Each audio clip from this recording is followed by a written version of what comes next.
Welcome back to the Agone Institute's instructional video series, and we're in our third segment about Thomas Arnold, headmaster at Rugby School.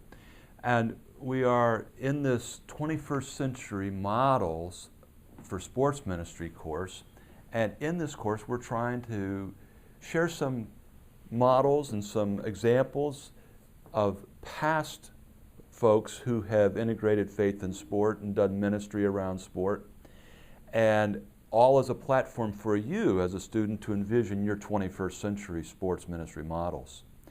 Thomas Arnold, as we've said, was a headmaster in the early to mid 1800s in England, premier educational mind that he had and the concepts that he developed.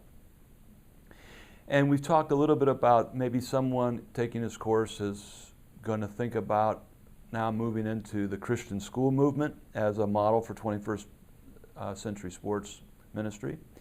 We've talked about how important it is to be a mentor. And we're going to talk today a little bit more about this legacy of Arnold, the Arnoldian legacy. And so if you pick up your PowerPoint notes, you'll see a picture there of the rugby pitch. Now in America we would call it a field. In England we would call it a pitch, but it's the same thing. And this is where William Webb picked up the soccer ball because he couldn't kick it fast enough to get it away from all those who were pursuing him. He picked it up and ran, and the game of rugby evolved. Again, this was not a school where you went to learn how to play rugby, but rather that the sport of rugby emerged out of a culture and an ethic that Thomas Arnold had created. Now, in my mind, Stuart Weir, a colleague and good friend, is one of the premier thinkers and understanding the muscular Christianity, the Christian aspects of the muscular Christianity movement in England. Now, he does not think that he's quite that of an expert, but he is. And I think that he's right when he says that Thomas Arnold did not invent the game of rugby. No, I would agree there that he did not invent the game of rugby. But what I would say is that he, rather than inventing it, he actually enabled it. Because he created a culture, he created an environment in which these kinds of things were so important and could come to fruition. And so while I don't think he actually created a game, he created the environment in which the game could be created. Now, he was a pioneer, Arnold was. He was a pioneer of using athletics to accomplish spiritual ends. He understood this. But I think that my assessment of this is that Arnold gave it too much credit. You see, whereas this theory of participation, this theory later became called the recapitulation theory. We'll study that later in the course. This theory of participating in sports equals and equates and assures moral virtue in the participants. I just don't think we can assume that. I don't assume that at all that that's true. Because I believe that moral perfection can only be accomplished when the activity is evaluated and processed through the Holy Scripture and with a mentor, a coach, a teacher, if you will. You see, Arnold and those that followed him thought, just get these young boys, and at that point it was only young men that participated, the cultural milieu of the day. They said, if we can just get them out there to play sport, they'll naturally become virtuous young men. This was very much patterned after the ancient Greek. Remember a couple weeks ago we studied this, that the Greek body, mind, and spirit was so much part of this. Well, this moral perfection just didn't happen. And it so rarely happened in the church over the next 50 years that they actually discarded this whole theory. They wanted nothing to do with it. And in fact, the church had observed quite the opposite occurring, that sports brought out the worst in people. So you see, shortly after Thomas Arnold and through the influence of Thomas Hughes' novels, many of the schools now were attempting to be modeled after the Tom Browns that came through the Thomas Hughes novels. Critics like the atheist Bertrand Russell complained, in fact, this was so much the part and parcel of what was going on, people like Russell complained so much that the schoolmasters were selected more for their athletic qualifications than for their academics or others. And so I think that what we have to recognize is that this did not happen automatically. But I think innately Arnold knew this.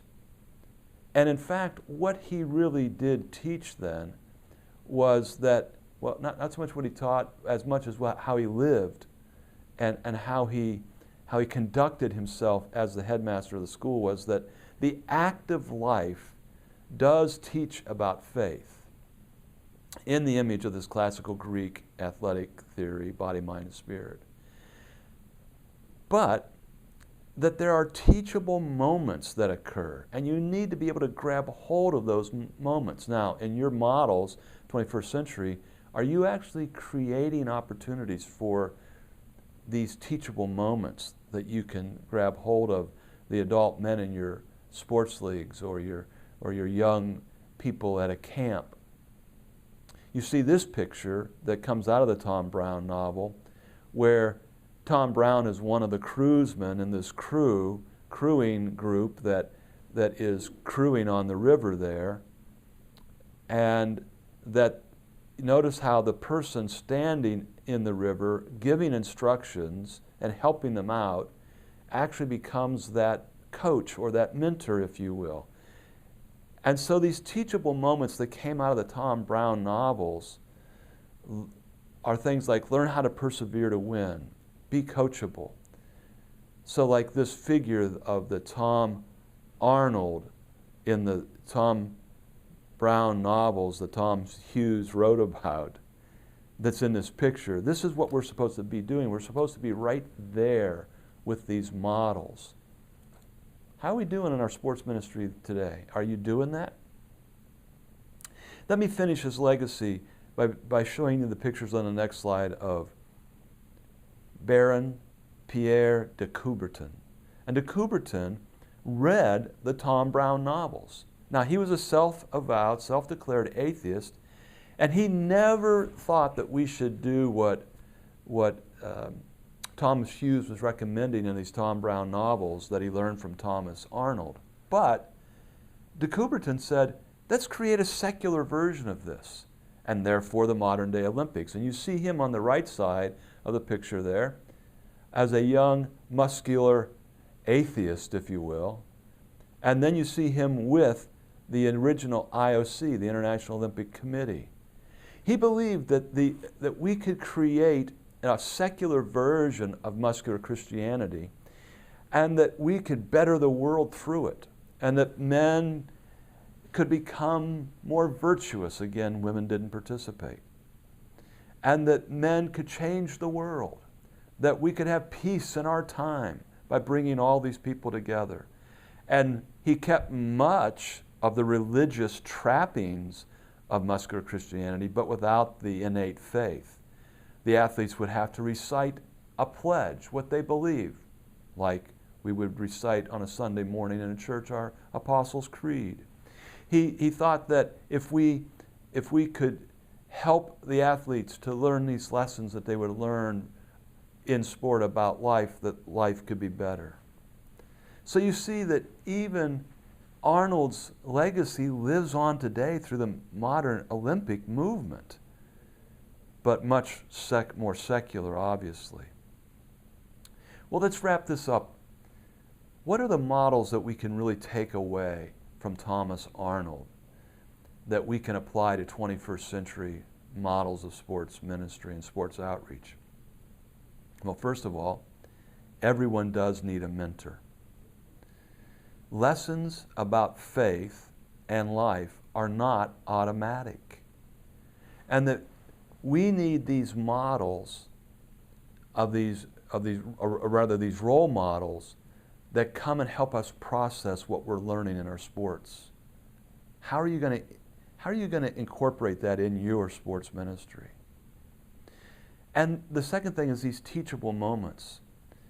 Maybe even try to create in your sports ministry those things that are going to cause stress, that are going to cause frustration, that are going to cause people to have to figure out what can they do and how is this going to be done according to my faith.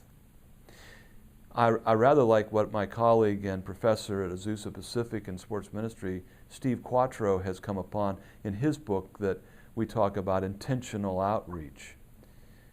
He calls them influence moments, moments of influence, or impact moments rather than teachable moments.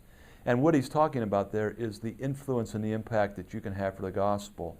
And then how are you as 21st century practitioners learning from these models to also not just create teachable moments, but impact moments for the gospel? Think about these. Are you going to go into the Christian school movement? Are you going to become a coach, an athletic director? Are you going to, in your sports ministry, create these teachable moments, these impact moments? And how are you going to help others become mentors? All right.